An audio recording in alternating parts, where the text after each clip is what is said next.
At the outset of the Second World War, German Panzer divisions swept through Poland, the Low Countries, and France with remarkable speed, defeating what had been considered the strongest army on the continent in a matter of weeks. Observing these campaigns, the United States recognized the urgent need to modernize its own tank fleet. This realization led to the rapid development of an improved medium tank design that would become the M4 Sherman, one of the most widely produced and recognizable tanks in history. As America's vast industrial base mobilized for mass production, planners quickly identified a looming bottleneck. Tank production capacity would exceed available engine production capacity. To solve this problem, several different Sherman variants were created, each powered by a different engine type. Among the most unusual was the M4A4 Sherman, fitted with the Chrysler A57 Multibank engine, which effectively combined 5 car engines into a single power unit. The US Army was less than enthusiastic about the new power plant, preferring other Sherman variants for its own use. Consequently, the vast majority of M4A4 Sherman tanks were allocated to Allied nations through the Lend-Lease program.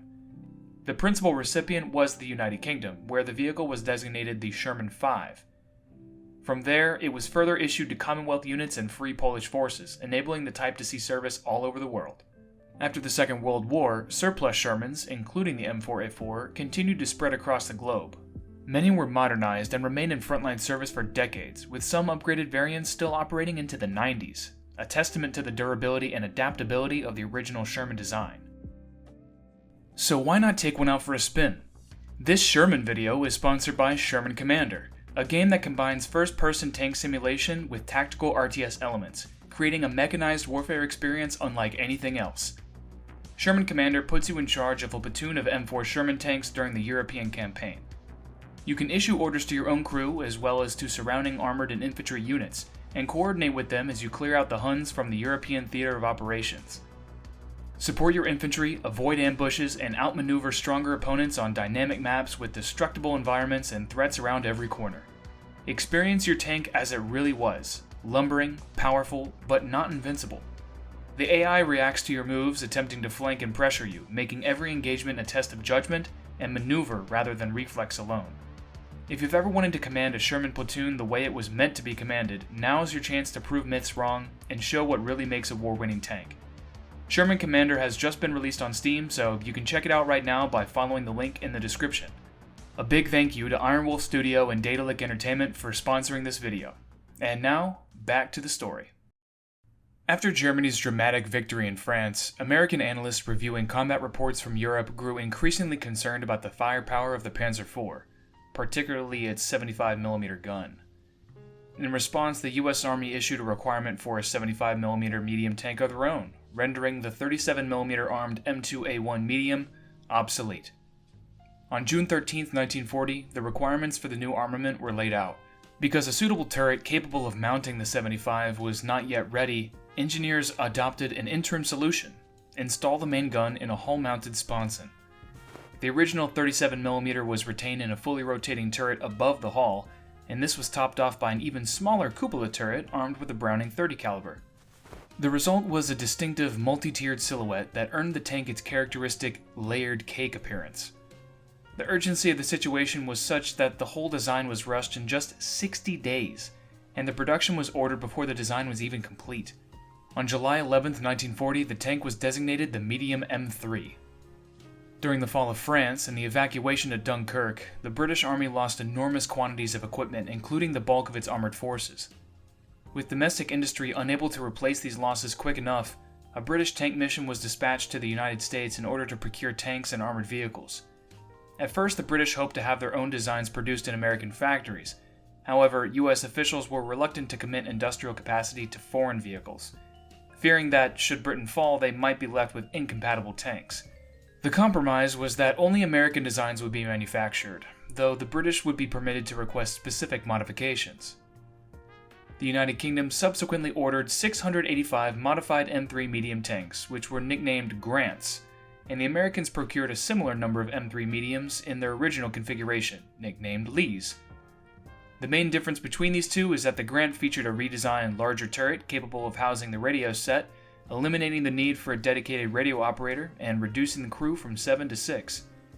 As more and more orders were placed, new variants of the M3 were continually being developed in order to eliminate production bottlenecks. The most relevant for the M4A4 story was the M3A4. In June 1941, during a visit to Chrysler Engineering, American industrialist William S. Knudsen raised a growing concern. A shortage of suitable engines was creating a serious bottleneck in tank production, jeopardizing deliveries both to the U.S. Army and to Allied nations relying on American industry. Knudsen asked Chrysler whether they could develop a tank engine using only the tooling they already had. Chrysler's idea was to think outside the box. Instead of designing an entirely new engine from scratch, their engineers combined 5 6-cylinder car engines into a single unit, arranged in a star-shaped configuration and geared together to function as one 30-cylinder power plant. This new engine was called the A57 Multibank. On November 15, 1941, the first A57 was installed in a pilot vehicle, which was standardized as the M4A4. Testing continued until October 1942, and after a satisfactory evaluation, limited production ran from June to August 1942, during which 109 tanks were completed. Because the A57 was significantly larger than previous power plants used in the M3, the hull had to be lengthened by 11 inches, about 28 centimeters. The heavier engine also required improved bogies, which would later become the standard on the M4 series of medium tanks. When the U.S. Ordnance Committee authorized production of the M3 medium, it was already clear that the type would be an interim solution. Even as factories geared up to build the M3, work was underway on its successor that would correct its shortcomings. The new design was intended to reuse as many components from the M3 as possible, ensuring that the transition on the improved design would be smooth and efficient. On August 31, 1940, the Armored Force submitted the desired characteristics for this next-generation medium tank, although the design team remained preoccupied with setting up M3 production until early 1941. On September 2, 1941, the pilot vehicle of the new tank was completed at Aberdeen Proving Ground. Designated the medium tank T6, it underwent a series of modifications before being standardized later that same month as the M4 medium tank, nicknamed Sherman by the British. In order to meet production targets, in February 1942, the Ordnance Committee approved the use of the A57 Multibank inside the new M4s. When mounted in a welded hull, this was designated the medium tank M4A4. A prototype was completed on May 9, 1942, and delivered to Aberdeen Proving Ground that same month. The quick turnaround was because work done on the medium tank M3A4 could be recycled into the M4A4.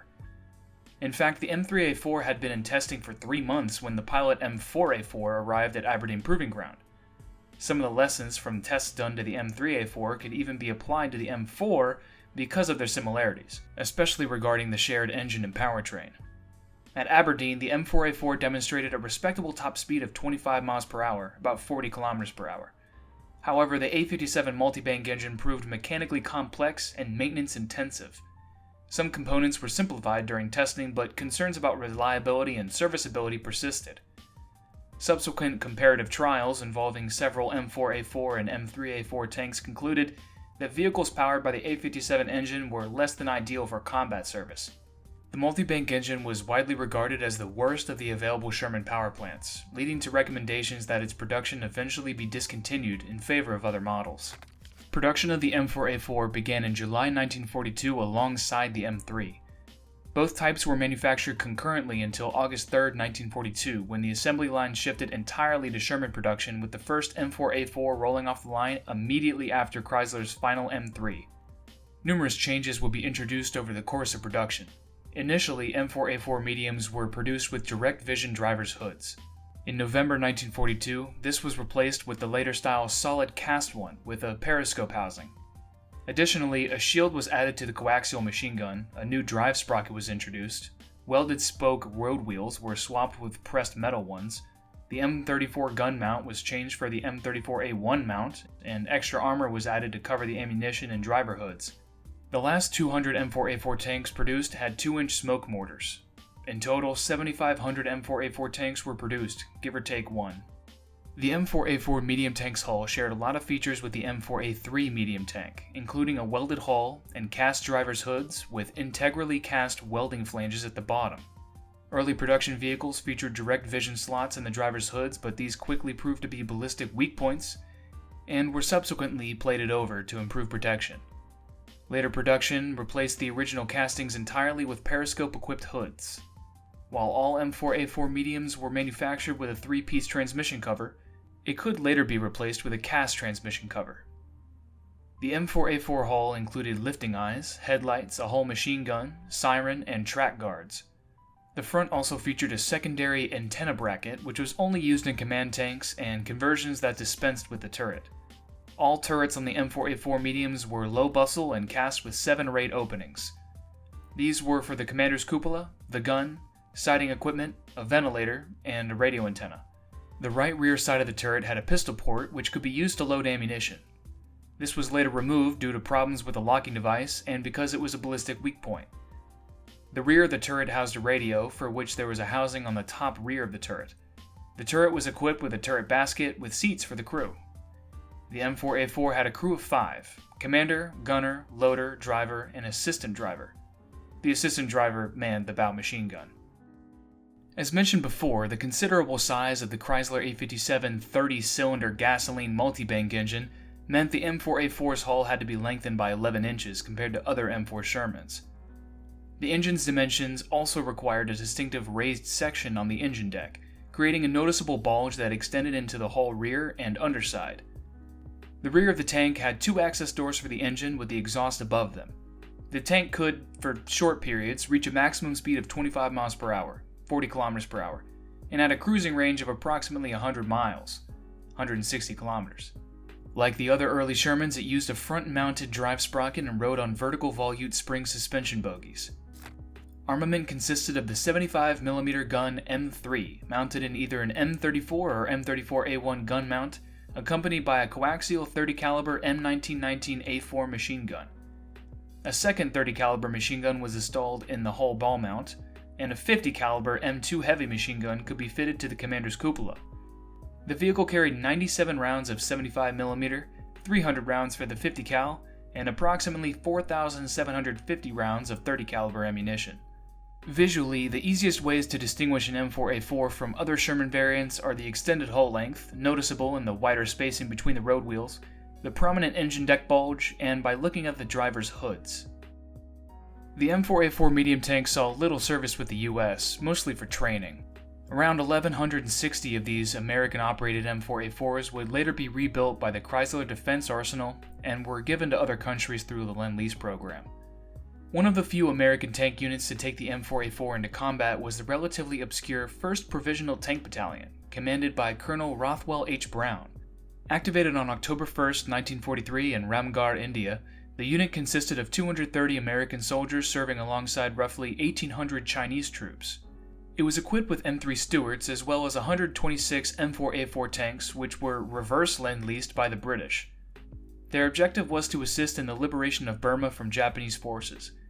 The 1st Provisional Tank Battalion operated and fought under extremely harsh conditions. There were no paved roads, just dirt tracks that were often rendered impassable by violent monsoons. The terrain itself was dominated by mountains, dense jungle, and grass reaching up to 6 feet high.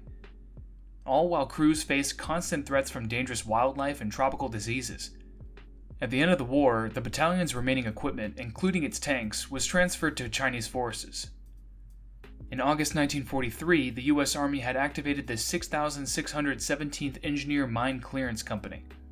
In May 1944, the unit deployed 12 T-3 Scorpion mine flail tanks during the 1st Armored Division's breakout from the Anzio beachhead.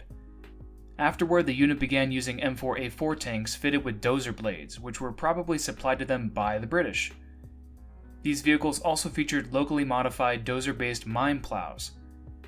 While these were effective in soft beach sand, they performed poorly in heavier soils. The 66th 17th Engineer Mine Clearance Company also participated in the invasion of southern France on August 15, 1944. The unit reportedly possessed 12 dozer tanks and about 9 Churchill bridge layers. These vehicles were allocated to 3 different landing beaches to clear paths through minefields and obstacles. However, this plan ultimately remained theoretical, as the vehicles were not deployed during the landings. Around the time of D-Day, the United States also obtained a small number of flail tanks from the British forces, around maybe 5. Film footage shows 2 such vehicles belonging to the headquarters of the 17th Armored Engineer Battalion, 2nd Armored Division. These were likely attached to Task Force Coda of the 29th Infantry Division during the capture of St. Lo on July 18, 1944. Their successful employment probably led to 15 more flails being loaned. In February 1945, the U.S. requested 105 reverse Lend-Lease flails to equip 2 dedicated mine exploder battalions, but the end of the war canceled that order. The U.S. decision to not use the M4A4 led to the United Kingdom receiving the majority of them through Lend-Lease, about 7,167 vehicles. The ones not supplied to Britain went to Free French forces, which were given 274 M4A4s in spring of 1943. These were used by the 1st French Army in southern France in August 1944. In British service, the M4A4 was designated the Sherman V, and it was the Sherman variant most widely received by the UK. The M4A4 first saw combat in Italy on July 10, 1943, while the 1st Canadian Army Tank Brigade was the only Commonwealth unit to employ M4A4s during the Sicilian Campaign. During the Normandy Campaign, the M4A4s comprised the majority of the Commonwealth 75mm Sherman tanks. Between 1943 and 44, 623 Lend-Lease 75mm Shermans, primarily M4A4s, along with some M4A1s and M4A2s, were sent to India to replace or supplement M3 medium tanks. These vehicles subsequently saw service in Burma from 44 to 45. When M4A4 production ended in September 1943, the UK requested used remanufactured M4A4s instead of new radial engine Shermans. The US and Britain agreed to equip these tanks with M34A1 gun mounts and oil gear power traverse, as the British planned to convert them into Fireflies. Prior to D-Day, Britain began modifying its tanks for various specialized tasks. These included Fireflies, duplex drive tanks, crab mine flails, and armored recovery vehicles. Duplex drive swimming tanks used a canvas screen to increase buoyancy and were propelled through the water by rear-mounted propellers driven by the tracks. In total, 693 DD tanks were converted, including 400 M4A4s and 293 M4A2s, although only M4A4s would get to participate in D-Day. Perhaps the most successful variant, the M4A4 crab mine flail, used a rotating drum covered in chains. When the drum rotated, it sent the chains at high speed to strike mines on the ground, detonating them. They were operated in combat from D-Day until the end of the war. To ensure its tank force could keep running, Britain converted 390 tanks into armored recovery vehicles, including 221 Shermans. 188 of them were based on the M4A4. Some post-war variants even featured a false turret. Another major variant was the Firefly, a Sherman armed with a 17-pounder gun, roughly equivalent to the 76mm gun fitted to the American Shermans. Fitting the larger 17-pounder required rotating the gun 15 degrees in the turret and relocating the radio to a box in the back. Another interesting variant was the OP Sherman. These were used to coordinate forces and direct artillery fire. Despite their specialized role, they looked similar to other standard 75mm Shermans. After the war ended, Britain decided to stop using the Sherman in favor of domestic designs like the Comet and Centurion. This caused the UK to transfer its M4A4s to other nations like Israel, where they were upgraded and upgunned into some of the most powerful Sherman variants ever to exist, some of them serving into the 90s. Some other post-war operators of the tank were Belgium, India, Pakistan, Italy, and the Netherlands, all of which operated the tank into the Cold War. One of the more interesting operators was Argentina, which rearmed its tanks with a local copy of the French 105-57 gun. Another interesting operator was Egypt, where some of the tanks had their entire turrets replaced with the ones taken from the AMX-13. Despite the shortage of parts, some of these Shermans continued serving into 1973. Born out of necessity rather than preference, the M4A4 Sherman was never especially popular within the United States. Its complex multibank engine made it less desirable than other Sherman variants, and it was largely sidelined from American frontline service. Supplied in large numbers to the Allied nations, it proved dependable in combat and formed the basis for some iconic vehicles like the Crab Mine Flail and the Firefly. After the war, the tank soldiered on, showing that sometimes a machine's legacy can be way bigger than the opinions of its creators. And that concludes our look into the M4A4. Once again, we'd like to thank Iron Wolf Studio and Daedalic Entertainment for sponsoring this video. Their new tank game, Sherman Commander, is out now, and you can check it out by clicking the link in the description or pinned comment. If you haven't done so already, we invite you to subscribe to stay updated on future content. If you'd like to contribute further, consider Patreon, PayPal, or our sister channel, Plain Encyclopedia. We want to especially thank our medium and heavy tank Patreon supporters now: Dan Fitzpatrick, Dave Schuford, Mick Van Ipperen, Owen M., R. Robb, and Sopwith21. Your generous contributions help fund our research, illustrations, and video production. Until next time, keep us in your sights.